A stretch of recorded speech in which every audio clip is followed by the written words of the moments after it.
বিসমিল্লাহির রহমানির রহিম। আসসালামু আলাইকুম সবাইকে। আশা করি যে যেখানে আছেন পৃথিবীর অবশ্যই ভালো আছেন, সুস্থ আছেন। আমি মূলত সৌদি আরব সংক্রান্ত ভিডিও বানিয়ে থাকি। অনেক ভাই আমার সম্পর্কে জানেন, বা এছাড়া যে সকল ভাইরা আমার এই চ্যানেলটিকে সাবস্ক্রাইব করেছেন তারা হয়তোবা জানেন, বা আমার চ্যানেলটি তারা নিয়মিত দেখেন। এছাড়া আপনি যদি আমার এই চ্যানেলে নতুন হয়ে থাকেন তাহলে অবশ্যই চ্যানেলটিকে সাবস্ক্রাইব করে পাশের বেল আইকনটি অবশ্যই বাজিয়ে দিবেন।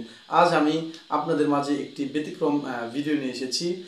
হয়তোবা আপনি বা আমি বা আমাদের এরিয়াতে বা আপনার এরিয়াতে এই বিষয়টা এখন খুবই জোরালোভাবে মানুষ ভয়ভীতিতে আছে বা থাকতেছে।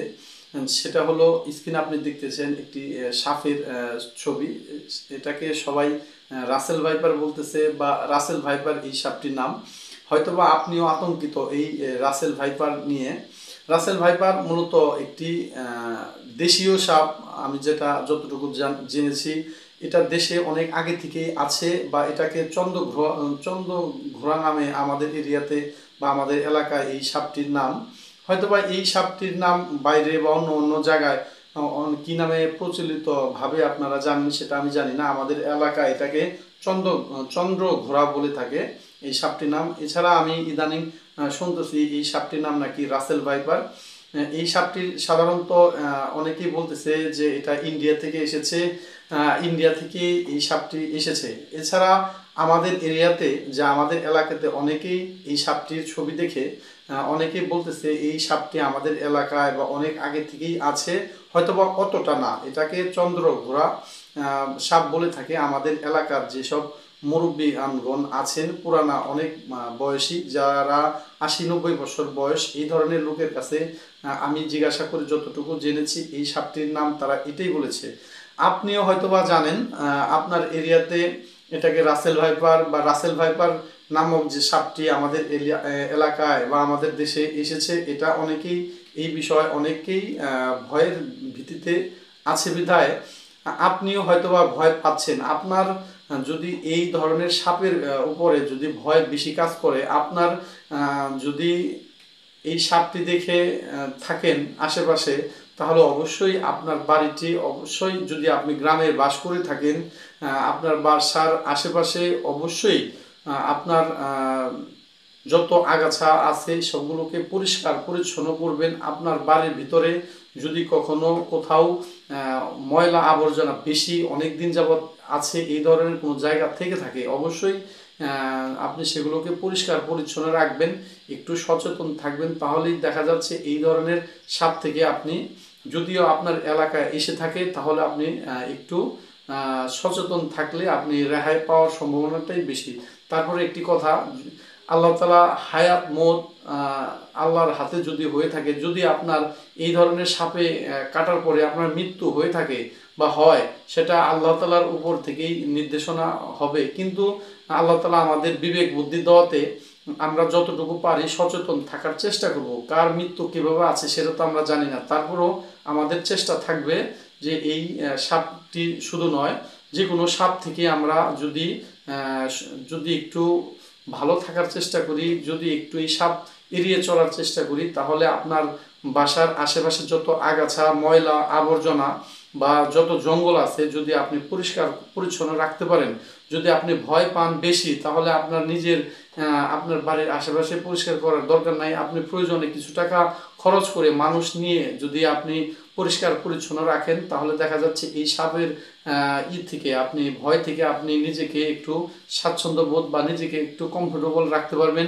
এছাড়া আমি যতটুকু শুনেছি ইন্টারনেট ঘাটাঘাটি করে, এই সাপটি নাকি ৬০-৭০টি বাচ্চা দিয়ে থাকে বছরে।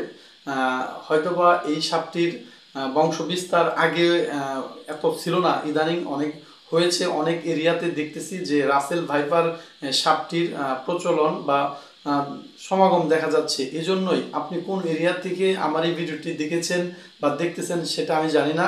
যদি আপনি গ্রামের বাসী হয়ে থাকেন, গ্রামে আপনি থেকে থাকেন, অবশ্যই আপনার বাড়ির চতুর সাইড আপনি পরিষ্কার পরিচ্ছন্ন রাখবেন। বিশেষ করে আমাদের গ্রামে মাচা বলে, ঘরের ভিতরেই মাইট কোলা, বিশেষ করে এই ধরনের সরঞ্জাম রাখার জন্য ঘরের ভিতরে মাচা পাতা হয় বাঁশ দিয়ে। বা অনেকেই সিমেন্টের খোঁটা দিয়েও মাচাটি বানায়।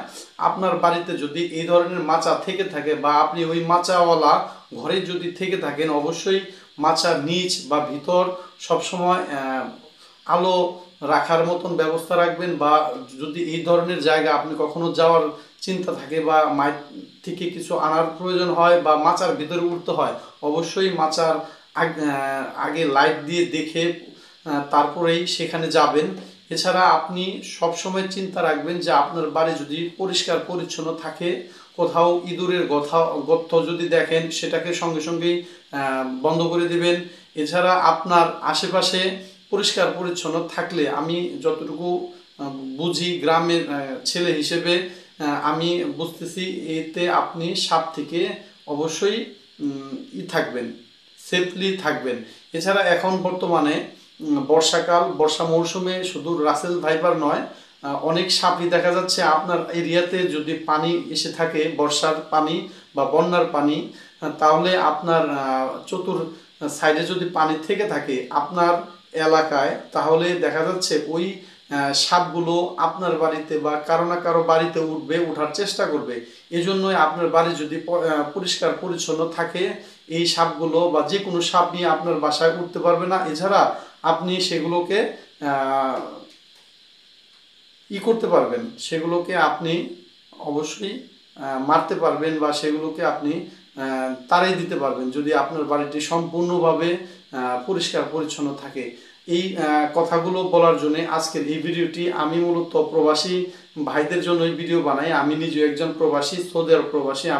আমি দীর্ঘদিন সৌদি আরবে ছিলাম। যদি কোনো ভাইয়ের সৌদি আরব সম্পর্কে কোনো তথ্য প্রয়োজন হয় বা সৌদি আরবে কী কাজ শিখে গেলে আপনি ভালো কিছু করতে পারবেন, এছাড়া সৌদি আরব নয়, শুধু পৃথিবীর যে কোনো প্রান্তে গেলে আপনি কী কাজ শিখে গেলে ভালো থাকবেন, এই ধরনের যদি কোনো ভাইয়ের তথ্য প্রয়োজন হয় তাহলে অবশ্যই আপনি কমেন্টস করতে পারেন। এছাড়া বর্তমানে অনেক আপুরা দেশের বাইরে যাচ্ছে, কিভাবে যাবেন বা কিভাবে গেলে আপনি ভালো কিছু করতে পারবেন, এই ধরনের যদি কোনো তথ্য প্রয়োজন হয় অবশ্যই আমাকে কমেন্টস করবেন। এছাড়া আপনি যদি মনে করেন আমার এই কথাগুলো যদি ভুল ত্রুটি হয়ে থাকে, আপনাকে অনুরোধ করে বলা হলো আপনি অবশ্যই আমার ভুলগুলো ধরে দেওয়ার চেষ্টা করবেন। আমি মনে করি আমার ভুল থাকতেই পারে, আমি একটি মানুষ, ভুল হতেই পারে। যদি আমার ভুলটি ধরিয়ে দিতে পারেন তাহলে দেখা যাচ্ছে আমার সামনে ভিডিওতে বা সামনের পথ চলে আমার সেই ভুলগুলো থেকে আমি সচেতন হব। এজন্য আমি বিনীত অনুরোধ করে আপনাদেরকে বলতেছি, যদি কোনো ভাই মনে করেন আমার এই কথাগুলো ভুল আছে বা আমার এই কথায় আপনি মনে কষ্ট পেয়েছেন, এই ধরনের কোনো কথা যদি আমার এই ভিডিওতে বলে থাকি অবশ্যই আমাকে নিজ গুণে ক্ষমা করে দিবেন। এছাড়া আপনার সুন্দর আঙুলটি দিয়ে অবশ্যই আমার এই চ্যানেলের ভিডিওটিতে আপনি লাইক করে যাবেন। আপনি আমার এই চ্যানেলটিকে সাবস্ক্রাইব করে পাশের বেল আইকনটি বাজিয়ে দিবেন।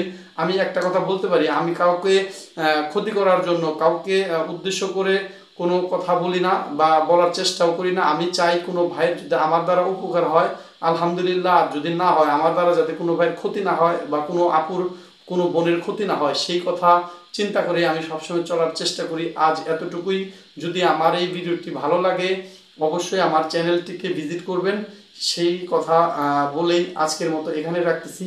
আল্লাহ হাফেজ। আসসালামু আলাইকুম রহমতুল্লাহি ওয়া বারাকাতুহু।